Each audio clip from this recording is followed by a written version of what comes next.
am delighted to host this panel discussion at the third annual CYSAT conference. Our panel discussion is entitled Information Sharing and Collective Intelligence for the Global Space Industry. Today in 2023, it appears that the space cybersecurity topic is gaining momentum from multiple perspectives. First, the threat landscape has grown stronger and the war in Ukraine has demonstrated the use of cyber attack to support warfare activities. Second, US and European regulatory bodies are both working to regulate the future of space cybersecurity and provide efficient and actionable guidelines to the space industry. Third, the industry is looking for better visibility over its supply chain and ways to enhance trust among its suppliers. And ultimately, defense strategies such as the EU Space Strategy for Security and Defense or the Biden-Harris administration National Security Strategy are clearly mentioning the importance of information sharing and collective intelligence. This is also quite an historical moment for the CYSAT event because we are welcoming Space-ISAC partners here for the first time in Europe. This certainly bodes well for future collaboration between Europe and the US on a topic that we will continue to address over the course of this panel. My name is Florent Rizzo, founder and CEO of CyberinFlight. On this panel, I am extremely proud to welcome some key contributors who are working to make our ecosystem more robust and resilient through the information sharing approach and the use of collective intelligence. So we have Erin Miller, who is the Executive Director of the Space Information Sharing and Analysis Center, the Space-ISAC. Mr. Samuel Visner, who is the Technical Fellow at MITRE Corporation and Vice Chair at the Space-ISAC. Mr. Adelsbach, who is the Vice President and Group Information and Cybersecurity at SES. And Mr. Paul Varela, who is a security expert and representative of EUSPA. So to kick off this discussion, I will let our panelists present themselves shortly through a short introduction. So Erin, if you would like to start. Thank you, Florent. And thank you, everyone, for hosting this panel, especially thank you to CYSAT for allowing us to join you all for this discussion. My name is Erin Miller. I'm the Executive Director of the Space Information Sharing and Analysis Center. We stood the organization up in 2019 after the White House and the Science and Technology Partnership Forum announced the need to bring together public and private sector across the globe to share threat and vulnerability information.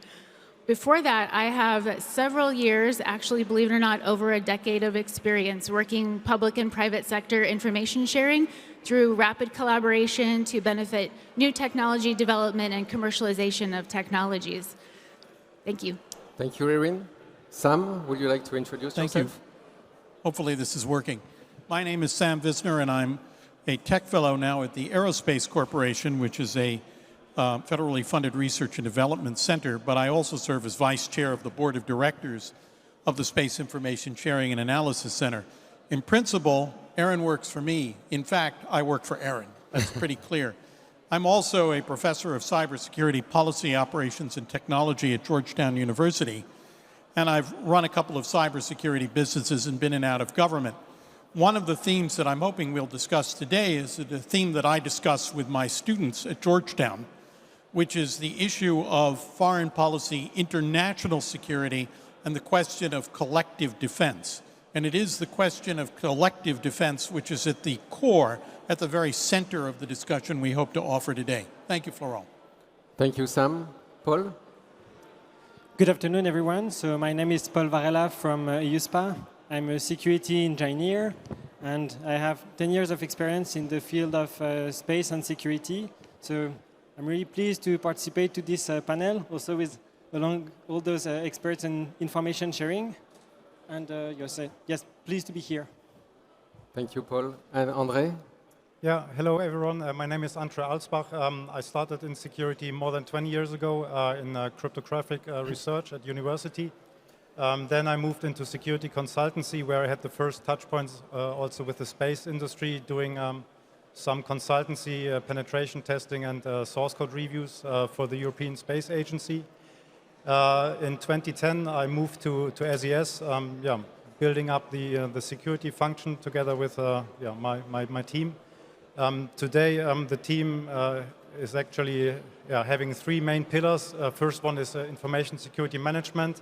Second one is security engineering, responsible for the design and implementation of the whole technical security controls for SES.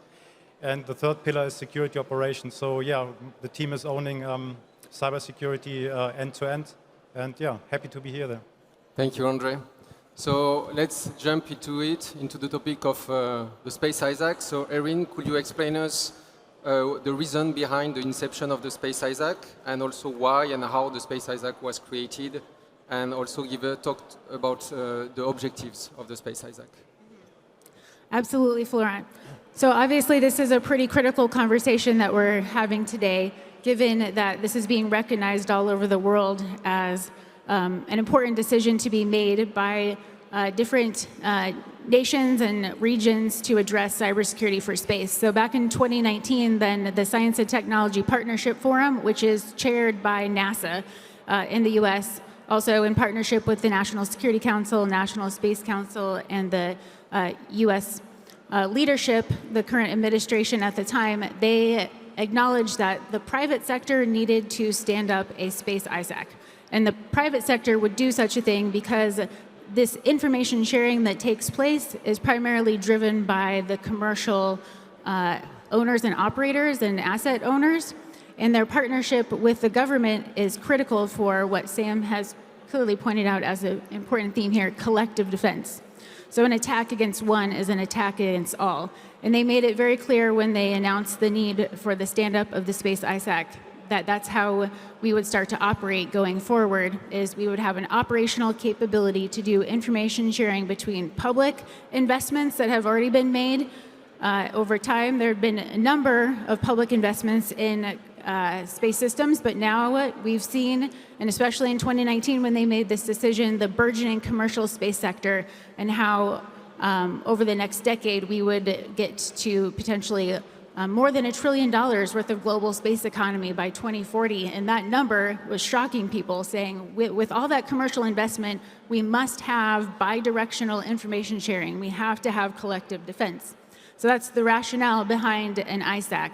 The other really important thing to know about this is that there's past precedent with other critical infrastructure sectors. Over 25 years of history has already been laid out of lessons learned and best practices for how to share threat intelligence. The commercial sector has even started to make a business out of this. So we know in the cybersecurity industry that there's a lot of methods and mechanisms that can be applied to protecting space systems through threat and vulnerability information sharing between the public and private sector. Thanks, Erin.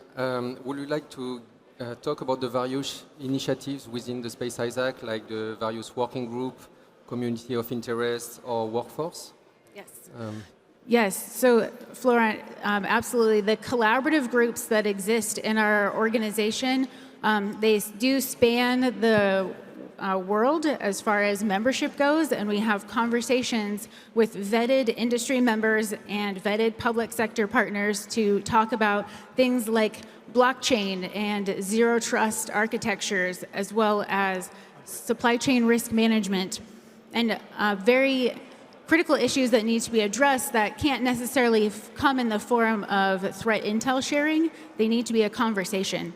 And a lot of these conversations start to inform and give voice to the industry and to the public sector partners on what standards should be set, and potentially inform conversations that may lead to regulation. That way there is that collaborative discussion happening as technology evolves, and industry has the voice into that discussion. Thanks, Erin. Sam, could you explain your role as part of the board of directors within the Space-ISAC, and how partners and members in general contribute to the activities of the Space-ISAC? Thank you, Florent. Great question. So, as a member of the board of directors of the Space-ISAC, my job really is to serve as a rallying point, along with the other directors, for the commercial space sector and for the academic community and for the nonprofit sector. The commercial space market is growing. I would differ from my colleague Erin. It's not going to reach $1 trillion by 2040. It will probably reach $1 trillion by 2030, if not sooner. And given that commercial space systems today dominate the space environment, with companies like SpaceX putting up 12,000 low Earth orbiting satellites, and OneWeb at over 700 satellites, and Maxar and Planet Labs and Relativity Space launching satellites all the time, what is truly important is to bring the full spectrum of the private sector, the nonprofit sector, and those who are important as stakeholders to the space community. That's what the board of directors does, is we bring that important perspective, not of the government, because the government does not own the ISAC. It doesn't govern us, of the private sector, and to make sure that the private sector is represented, both in terms of large companies as well as new startups, companies that are emerging in the market. The other thing that we do is make sure that we have a very healthy set of communities of interest for information sharing, for analysis, for exercises. Tomorrow morning we will conduct a tabletop exercise simulating a cyber attack on a space system originating in ground stations. We have a new group that's working on cislunar operations. And again, it is the board of directors, it's our job to make sure that these communities of interest and these working groups and affinity groups have a healthy and really powerful and impactful environment in which to work. Thanks for the clarification, Sam. Paul, the European Commission has recently published the EU Space Strategy for Security and Defense, which clearly mentioned the vital role that an ISAC could play in the European ecosystem. Could you give us more information about this announcement? We had a little bit more information earlier. But more globally, could you also present us the European perspective regarding the topic of information sharing? Thank you, Florent, for asking. So I don't know if I can make a better explanation than the one from our executive director and the European Commission, but I can complement. And so just before starting, a little context, because we have seen in the different studies that the number of incidents and attacks within the different sectors is increasing. And we have an interesting number coming from ENISA, the threat landscape from last year. 0.39% of the incidents that year were related to space. So it's not really huge compared to the other sectors, but in case an incident is happening, the impact can be important. And this has been explained this morning on the panel, for example, for ViaSat. So there is a need for information sharing to improve the resilience. And so this is what we need for in the European Union to bring all the community, so the space security related one, bring them all together under the same umbrella. So to have this EU Space-ISAC to improve, to share together our expertise, our resources, and also all this willingness to have it together in order to improve our resilience and maturity. So this is exactly in the context of also the NIS2 that has been mentioned, under which the space is a critical sector. So yes, this is the objective. Okay, thanks, Paul. We already have ISACs in Europe, which are managed indirectly by the ENISA. Do you see collaboration also with existing ISACs and the initiatives run by ENISA? It's a really good question, because in fact, the EU Space-ISAC is not complete. It's not a new initiative, meaning that there is already existing EU ISACs in Europe. So in fact, it will be joining, let's say, a family or a community of EU ISACs that has been created in January 2020, and under the Empowering EU ISAC initiative. So it would be joining this community. And why also it's important to have a collaboration between them, it's because the different threats that we are facing are not all of them related to space, meaning that, for example, ransomware is for all the sectors. So this is important to be able to share information within a sectorial ISAC, but also within the community of EU ISACs, but also with all the different ISACs and not European Union, because we see that there is a lot of them. And at the end, I'm sure that we're all convinced here in this conference that information sharing is a key element. Yeah, thanks a lot, Paul. Andre, SES was the first European member of the Space-ISAC. It is also a founding member of the Space-ISAC. Could you share your experience as a member of the Space-ISAC and the reason why SES decided to participate to this initiative and become a founding member? Yeah, sure. For us at SES, we identified very early in our cybersecurity strategy that the ecosystem in general and engaging with our partners and our suppliers and our customers is really crucial to our overall security posture. What we found is that these individual exchanges are important, but at the same time also, we needed, or we felt that the whole sector, the whole industry needed something that would bring this to another level, which is something that the ISACs have been doing already since a while, but there was no space-specific ISAC at the time. So when we heard from Frank Beckers at Kratos, I think 2018, that there were plans and discussions ongoing to establish an international space ISAC, it was clear for us that we want to be part of that and actually help standing this space ISAC up and to support it to grow internationally as well. So the benefits we get out of it is, first of all, it really gives us access to a great community. I mean, it's such a great membership base already, and we have a lot of access to space security experts working together in the different working groups. So that's really one of the key advantages. The other thing is that we can really benefit from a lot of threat intelligence via the threat intel sharing platform, which is there to correlate different types of security threats, not only cyber, but really broader correlating different attacker activities and making that available to members like SES. The other thing is that we can integrate it also with our security monitoring technology stack, so getting machine-readable threat intelligence to inform our security detection, but also our security analysis. Yeah, so it's really a lot of different benefits for membership organizations. Thanks, Andre. So we talk about the membership. Erin, could you tell us more about who are the members and the partner of the Space-ISAC, and what is the influence of the Space-ISAC on the industry players? And did you witness a change since the creation of the ISAC on the influence it has on industry players?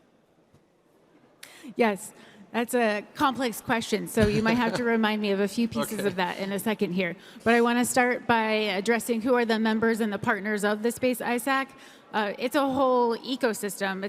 As we all know, we're here, it's a global space community. So we have members that represent all of the different segments of a space system, because the goal is to share information with them that would allow them to protect their systems. So we have, for example, you might not immediately think of the cloud and data processing community as part of the Space-ISAC, but that's a critical part of scaling the space industry, is having access to rapidly scalable cloud infrastructure. So now that's a space part of the space system. Those are members of the Space-ISAC.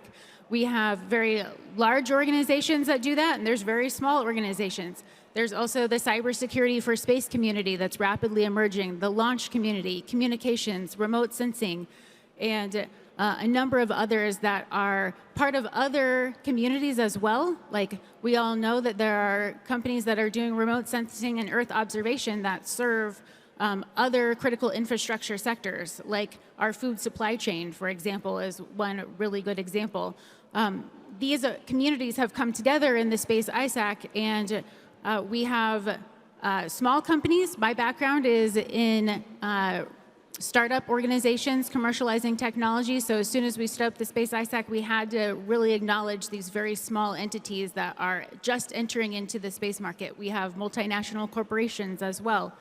And when you look at the profile of the partners of the Space-ISAC, then they are government, and they also span the globe. So it's not just US government, but then the other ISACs.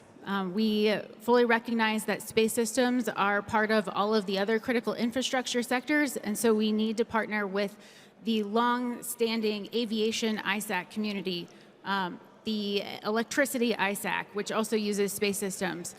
Interestingly, also the financial services ISAC also uses space systems. So partnering with and also can't forget the aviation ISAC. These other ISACs that have a global presence, working with them on threat scenarios is really key to our success. So we've just opened our Operational Watch Center a couple of weeks ago, and some of the most dynamic, interesting threat scenarios the space sector will face are going to address multiple other sectors because these space systems are being used by so many other critical infrastructure sectors. So I think I got half of your question there. Yeah, What's great. the second part that you would like me to answer? The second part was about, did you witness any change since the creation of the Space-ISAC on the influence you had on the various space stakeholders? You're asking about the influence? I'm sorry. Yeah, the influence. So I think the influence of this community is pretty vast. We put together a Value of Space Summit that we host annually in Colorado Springs, but that in and of itself isn't why we have the influence. I think the influence is coming from the current motivation of all of us who work in the space sector. We're all intrinsically motivated to solve this problem as we look at the adversarial activities against space systems and recognize the importance of them and how dependent we've all become on having a resilient and secure supply chain and systems. So without all of us actually taking on this initiative, I don't think we would have the global influence that we're all able to make to really transform and have an operational capability to protect space systems. Thanks. Sam, so you mentioned some of the partners of the Space-ISAC. Could you cite some of them? We were talking about the US Air Force, the DoD, the DHS. What is the role of these partners? And yeah, let's try with that. Start with Certainly, thank you. So to begin, we're not a part of the United States government. In the United States, the information sharing and analysis centers for space, for aviation, oil and gas, for agriculture, we get some guidelines from the Department of Homeland Security, but we are funded by and comprised principally by the private sector. But we do certainly get information from these agencies because they have been operating, in many cases, space systems for many years, since the late 1950s and early 1960s. So the kinds of things that they do, the threats that they've seen, how to mitigate those threats, what kind of engineering to do is very useful to us. And they also receive a lot of information, much of which they share with us, about global adversaries like Russia, like China, that would interfere with space systems. So we get a lot of good information from the Department of Homeland Security. The Department of Homeland Security has also looked to us to help establish the relationship between space as a critical infrastructure and all of the other critical infrastructure sectors that depend on space. Agriculture, which uses space position, navigation, and timing, not just to get the trucks to the market, but to move combines and large agricultural equipment around the field, or to figure out what is the soil condition in the field, to use remote sensing and other techniques. So all of the other infrastructure sectors depend on space, and the Department of Homeland Security has asked us to study that issue. We talk with our good friends in law enforcement because they want to know, as the commercial space environment expands, how do we do law enforcement in space? Kinetic attacks, those are fairly easy to attribute. You can see if somebody shoots at your satellite. How do you do attribution and law enforcement on cyber systems, particularly with cyber systems that now depend on space systems and space systems that depend on cyber? Why are we doing these things? It's our issue, and I'm now going to make give you a policy statement. And that is that those of us in the liberal democracies understand that we have, Florent, an enormous advantage over authoritarian states. Countries in the liberal democracies want to work with each other. Sometimes we disagree with each other. That's perfectly normal. But we want to work with each other. That is the concept of collective defense. The difficulty is that collective defense is a whole-of-nation problem. It doesn't just extend to government systems. It extends to things like ViaSat and Starlink and other commercial systems. If those of you who are here today listened this morning to the very powerful comments that were offered by our Ukrainian colleagues, you will understand that a nation's sovereignty will depend on its space systems, and those space systems are in many cases commercial. So to have a whole-of-nation approach that relies on collective defense among partners is one of the reasons that we exist, and that's why we're doing what we're doing. That's great, Sam. I like this topic of collective defense. Yeah. Paul, regarding the EU space strategy for security and defense, are there any initiatives to leverage and improve the cyber defense and cyber resilience of small and medium companies? It's a really good question, and in fact, it was discussed this morning. I liked one sentence. It was mentioned that the new space can be a vulnerability. And it's quite interesting because, in fact, the small organization, they don't, all of them have the resources and the time to process all the last guidelines, all the last frameworks, the methodologies that are released. So, in fact, we need to help them. When I say we, it's as a community, to improve the maturity, to improve the resilience and the comprehension of all those elements that are shared within our community. So, in fact, the objective is not to reinvent the wheel, it's more to help each other. And when for example, someone which is more mature has the time to process the different elements, then the objective is to share and to be able to share this with, for example, the SMEs in order to improve this posture. So this is really an important point, and the key is this information sharing, but also if you bring everyone together, this is also an opportunity for standardization, because at the end, we want to share information, but we want also to share information in the same way. And in order to do it, we need to define interfaces, different standards to share this information, but also to be able to have at some point some automation, so maybe it's more in the long term, but to be able to receive this information, process it, and also integrate it in our daily life activities. It can be threat intelligence, vulnerability management, risk assessment, all those activities that we do on a daily basis, and on which we need all those information coming from the community. So again, the objective is to improve the resilience, improve the maturity of everyone, and the companies that are the biggest one, the most advanced, they need to help the smallest one, and the SMEs is part of it. Yeah, thanks, Paul. Andre, as a founding member of the Space-ISAC, you have been also involved in European initiatives such as Quantum Systems, Eagle One, Quartz, the quantum cryptography telecommunication system. How does the information sharing support and encourage ongoing SES activities and cybersecurity projects? Yeah, so we really benefit a lot from being part of the Space-ISAC community and getting access to threat intel, which we can then leverage to inform our security design, security engineering, but also our security operations processes across the organization. So from that perspective, there's really a lot of value in the membership in Space-ISAC, which we get. The other thing is that Space-ISAC also complements very nicely our internal security training efforts, for example, like with the tabletop exercises, as we also organize them tomorrow morning, 10 o'clock. That's really a very important pillar of our overall security program, and we benefit a lot of it as an organization. And yeah, it's also important to acknowledge that Space-ISAC's mission is really to improve the overall security posture of the whole space sector. And yeah, SES is one organization in this big ecosystem. And as I mentioned before, we really heavily depend on the security posture and the health of the overall sector. So this is not a battle or a fight we can fight or win alone. It's really important that the whole sector ramps up its security posture and threat intelligence, and also all the other efforts that we see from Space-ISAC really help in ramping up the security posture of the industry. So from that perspective, there's a lot of value for us. Thank you, Andre.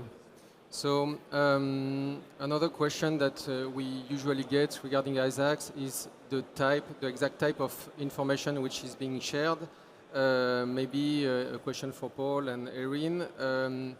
What is the type of information being shared? Is it classified information? Is it unclassified information? Is it strategic information? What is the level of information that we share within an ISAC? I think this is important because people in Europe usually regard the ISAC as a type of CERT, Computer Emergency Response Team, and it is a different initiative. So maybe we can try to dig a little bit into the details of the type information being shared. Maybe Paul or Erin. Paul? Yeah, I can start out with this one. This is a really important question, Florent, because there's a wide variety of different types of information sharing that can take place. Space-ISAC, we have characterized our information sharing as all threats, all hazards, because there are cyber attacks on space systems and physical attacks. And sometimes they kind of go hand in hand when you're in a very dynamic space environment. But if you think about our critical infrastructure, our terrestrial layer infrastructure, then if there was eavesdropping, spoofing, or jamming happening on the ground, we would consider that a cyber attack. Misinformation, disinformation, which was spoken about earlier through the Ukrainian leadership and their example of censoring media, those types of attacks are considered cyber attacks. So when we talk about all threats, all hazards, then we're casting a wide net there because some of it is still yet to be fully defined as we change our culture and our way of thinking about cyber attacks on space systems. I want to also acknowledge the machine-to-machine threat intel sharing that was noted earlier. That space is evolving rapidly as well with the creation of the Aerospace Sparta framework. If those of you who are not familiar, please look it up. It's really important that we're able to track TTPs, tactics, techniques, and procedures through ground and into space. And so pairing MITRE attack and that framework with the Aerospace Sparta framework allows for machine-to-machine threat intel sharing to take place in both domains, we'll call it, but really for the benefit of the entire space system, the ground, link, and space segment. And then the other information sharing we've talked about earlier does tend to be a little bit strategic in nature, because if you are a company that's trying to prioritize your investment in security for space systems, you have to understand the threat landscape and the attack surface and the nature of the threat. So having actual trusted networks and conversations to discuss those things is incredibly important.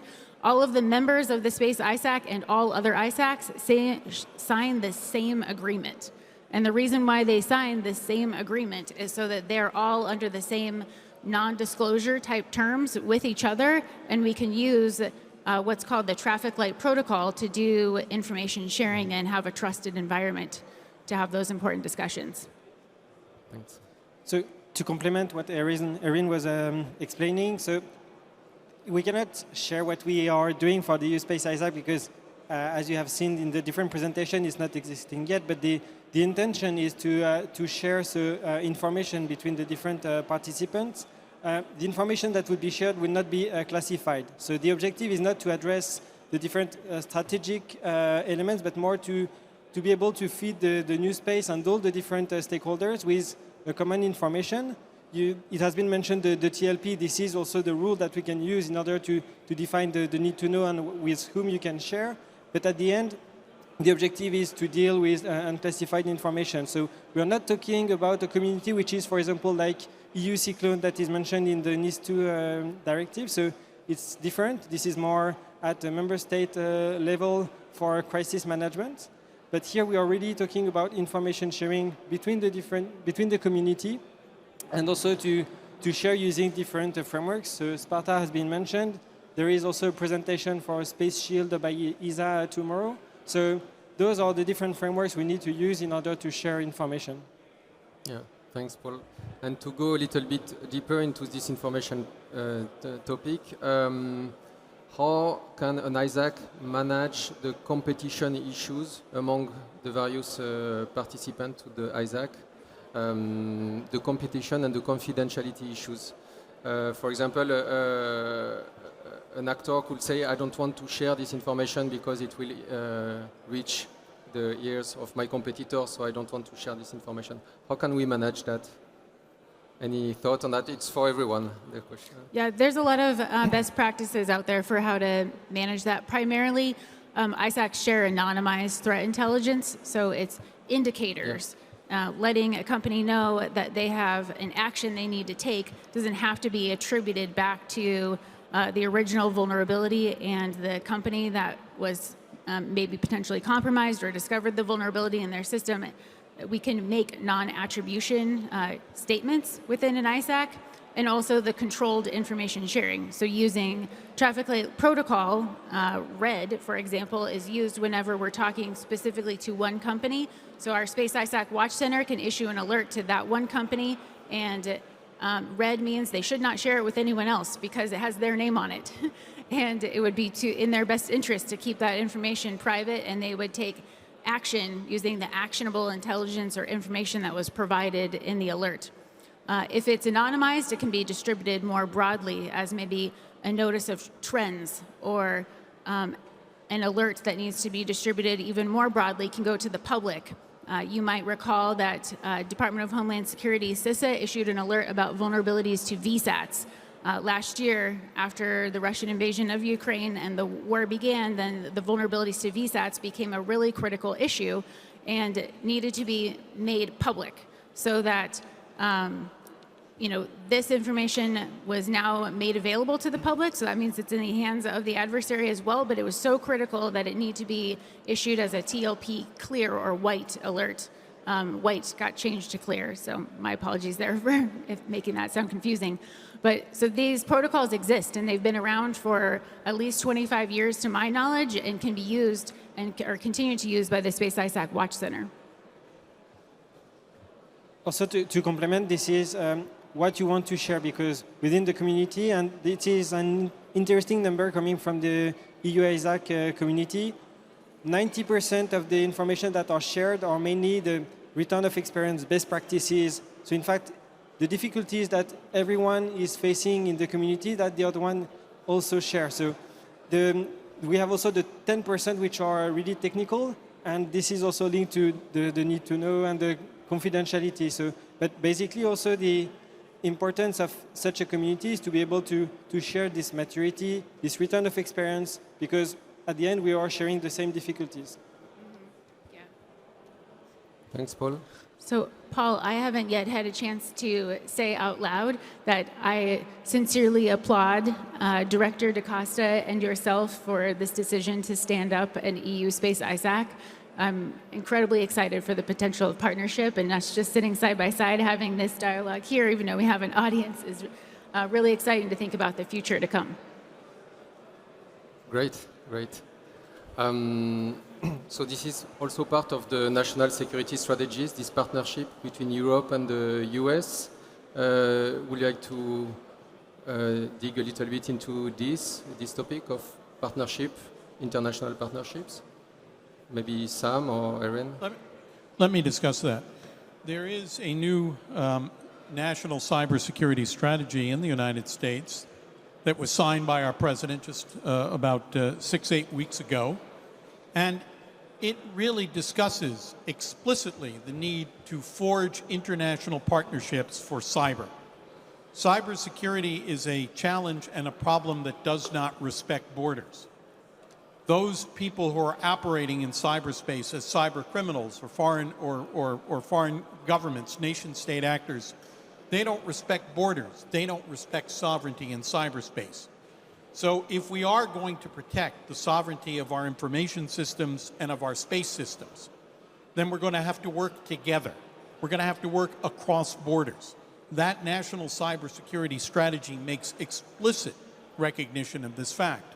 If one looks at the European Union, that is a collection of countries that have shared interests but maintain sovereignty. This is true for NATO in terms of collective defense. Our proposition, and the reason that we are here, talking with European companies, talking with EUSPA, talking with DLR, talking with CNES, talking with EUSPA, talking with the UK Space Agency, is because we believe, and we think they believe too, that this is an issue that requires concerted action. We are building a set of shared principles. If one takes a look at the Space Policy Directive 5 from the White House, you will see similarities in space cybersecurity policy here in Europe. And the next question is, how will we move from policy to specific implementation? That is something that ought to be done together, because when we look at the threats to space systems, those threats are transnational. And even as we respect the sovereignty of those systems, our adversaries do not. If one listened again to what the Ukrainians said today, they're looking at a Russian adversary that has no respect for the sovereignty of their systems, and they're willing to attack the Ukrainian system. They're willing to attack Ukraine by going after systems that Ukraine doesn't own or control. Mm-hmm. That gives you a sense of the international collective aspect of this problem. So that's how we're operating. Policy in the United States is evolving now very quickly. In Europe, you have already recognized that space is a critical infrastructure sector. That recognition, I think, is likely to follow in the United States. And in the United States, there has already been a recognition that all of the other sectors that we call critical infrastructure, all 16 of them, depend on space, as well as all of the national critical functions also depend on space systems. So policy is beginning to catch up with the reality. So Sam, you're talking about the policy and the SPD5. About the topic of regulation, what is the level of maturity regarding the regulation in the US? So there is the SPD5, the CMMC framework, the AI3 also. It's true that in Europe we have the NIS V2. So how does this work on the global information sharing process? Maybe Paul or Sam? Let me start with just a piece of it. There is an international consensus among countries that share values. Countries in the EU, Japan, South Korea, the United States, Australia, New Zealand, Canada, about shared principles for the protection of our systems. The United States, I think, has played a useful role through the National Institute of Standards and Technology in the development of the cybersecurity framework. And a team that I led helped convince the National Institute of Standards and Technology to extend that framework to space systems. It is an entirely voluntary framework. Nobody gets executed, nobody will be hanged if they don't use it, unless their insurance company is unhappy, and maybe they'll have something to say. But this kind of collaborative, cooperative approach to adopting standards, and I hold that up as one approach, and I think Europe has a very active role to play, an important role to play in the development of these standards as well. This is something that has to be adopted. Earlier, I saw during the EUSPA discussion, somebody talked about security by design. You can't legislate security into a system. It has to be engineered into a system. Yes, perhaps regulatory structures are important, but the reality is the engineers, the technologists, the operators have to pay attention. Doing good research that makes it practical and affordable so that we don't lose the competitive edge that we have in Europe and the United States and Japan in the commercial space industry. That's something that can be done. So another area for collaboration is collaborative and cooperative research and development to make the security easier, more practical, lighter weight, more affordable, and not to force compromises on systems in terms of cost and performance. Those are things that can be done together. And I think the cybersecurity framework is a step, but not the only step in that direction. Thanks, Sam. Just to complement, but so in terms of information sharing, the different standards, so you can follow one standard, but also what is important is to choose one, to receive the different guidelines from the community, but also to, again, we talked about the SMEs, to have the community helping the smaller one, to have something a bit ready to use in order to not go through the framework, understand how it's working, but to use the tools and the experience from the others to implement it and improve the maturity. Okay. Maybe, André, on the topic of compliance, and we were talking about this regulation and standards. What is the position of SES regarding that? Yeah, I mean, with the new NIS directive, definitely. So, yeah, space is one of the new critical infrastructure sectors, and as such, it will apply also to SES for a good part of our operations. So, yeah, definitely that will influence a lot of our compliance efforts going forward. The other big thing, which is not really a compliance thing, but more a security standard coming from the US government, it's IA-PRE, so it's the infrastructure asset pre-approval scheme. which is more something like a new certification scheme. So for commercial satellite providers that want to provide services to the US government or DoD. So this is something that is based on the NIST SP 800-5053 framework. It's a very comprehensive set of security requirements, more than 500 different requirements.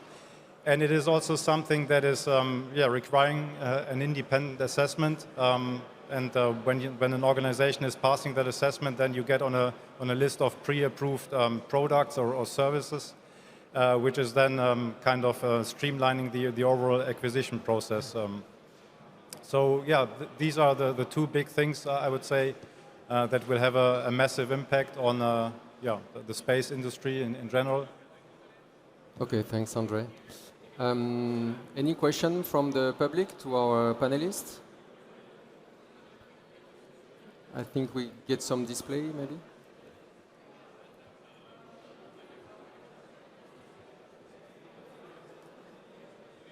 Else you can raise your hand. On bringing space security communities in Europe together, do you see a gap in not including other perspectives, other industrial security communities like automotive or energy, general OT security, general IT security community, at least consultatively? I think this was answered a bit, but we can maybe, if you would like to. Let me start. First, Lauren, that's a great question. I don't know if I see you here in the audience. There you are. That's an excellent question. I didn't recognize you from your photograph. The answer is there would be a gap if we didn't include those industries. On the Space-ISAC, we are a member in the United States of the National Council of ISACs.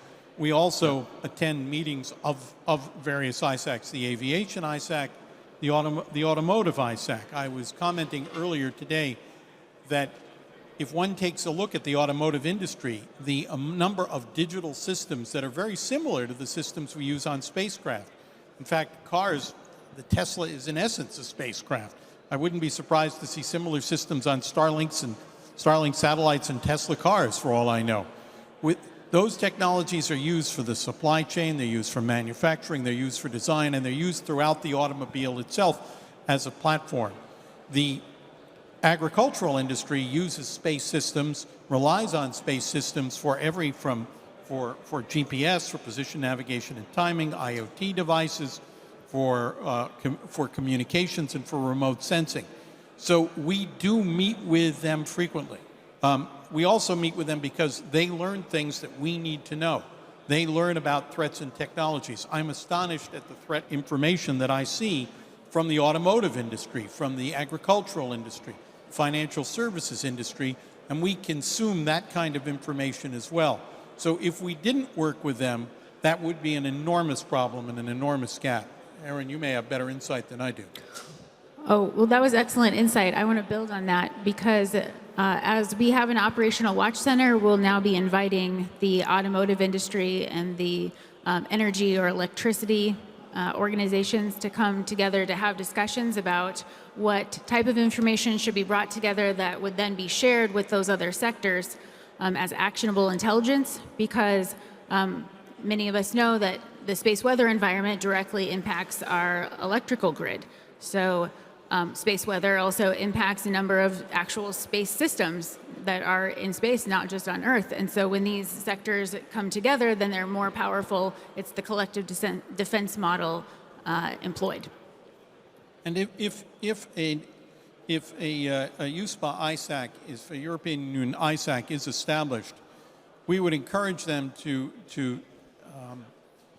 pay attention to the lessons that we've learned from working with other ISACs and other industries. It's a useful thing to do. For those of you who may at some point get to the United States, and if you can get to Colorado Springs, you should see the watch center that we've established.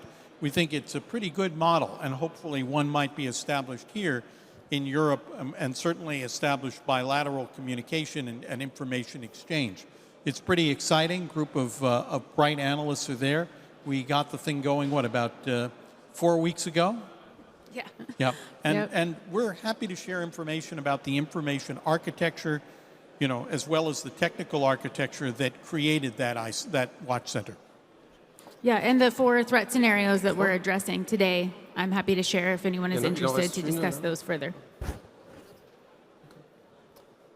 Okay, sorry.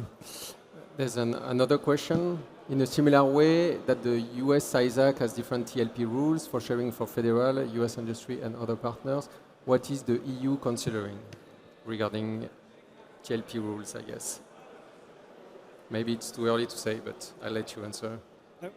Basically, what I mentioned before, the TLP rules is something which is shared within the community. For example, the different CERT, also they use the TLP protocols and rules. So I think for sure it's something that will be used, and it's internationally recognized and used by the community. Okay, thanks, Paul. We have another question. Defining standard also means to have the capability to check for its implementation. Is it in the line of sight of an ISAC? Checking the implementation of standards. Well, we are not a regulatory organization. We don't issue report cards to our members and say, you didn't adopt this standard. This is an entirely voluntary and collaborative enterprise. Europe may take a different point of view, and that's a valid idea. That will be up to European partners how they want to do it. From our perspective, we try to provide information to our members about threats that will affect them, mitigations and vulnerabilities from which they may be suffering, and mitigations that they can adopt. But they maintain responsibility for the operation, for the maintenance and operation of their systems. We don't issue report cards, and our operational responsibility stops at information sharing. We do one other thing, however, and we have a cyber vulnerability lab where members can come in a safe space and evaluate cyber vulnerabilities and mitigations in their systems. So while we don't enforce standards, we provide an environment in which they can evaluate their systems against threats and work on ways to mitigate those vulnerabilities. Yeah, I think I'll add to that by saying that as the cybersecurity community has started looking at different types of third-party risk assessments and the models like cybersecurity maturity model certification and IA-PRE, then ISACs are an excellent forum to have discussion between the private sector and government to share best practices, share challenges and barriers, and have a community where these decisions are not being made in a silo. Okay. Thank you, Sylvain, for the question. In fact, it's an important one because nowadays there is a lot of standards, and the question is also, how do you choose the most the appropriate one, for your need, but also how will you tailor it to your need? Because at the end, for example, if you follow some ISO approach or other frameworks, at the end I have specificities. For example, in space, we have a lot of constraints. How do I implement it? And also, how do I check its implementation? And this is why also we need to share within the community, because the question you are asking yourself, and another one can also have the same issue. So this is why at the end, the objective is, let's not reinvent the wheel. Someone has the same issues than me, so let's share and let's also work together. So it has been presented that, for example, at the Space-ISAC, there is different working groups. This can be, for example, the topic of one working group. How do I implement this specific standard for the space sector, and what are the tools, how we can help each other? Okay, thanks, Paul. Maybe we can do a last roundtable. Let's say you have 1 minute to convince EU stakeholder, a US stakeholder to join the European Space-ISAC or the US Space-ISAC. What would you say to them? And I don't know, who wants to start? How can we convince them to join a Space-ISAC? Erin, maybe? I don't know. Okay. The question is, what would I tell a company if I want them to join Space-ISAC? Yeah. Okay. First, I would say that you want your voice to be heard and you want to know what the threat profile is for your company. So you have to have access to a resource that's an operational capability that is much bigger than yourself, because no one company could possibly understand all of the threats and vulnerabilities. The world is too big. And I heard an excellent quote that I can say in under 30 seconds, which is, if space is big, cyber is bigger. That was from a leader at the US Space Force. So I really want to continue to bring that mindset to the space community, because that's the only way we're going to adopt a collective defense model, is if we recognize the size of the threat. Thanks, Erin. Anyone else?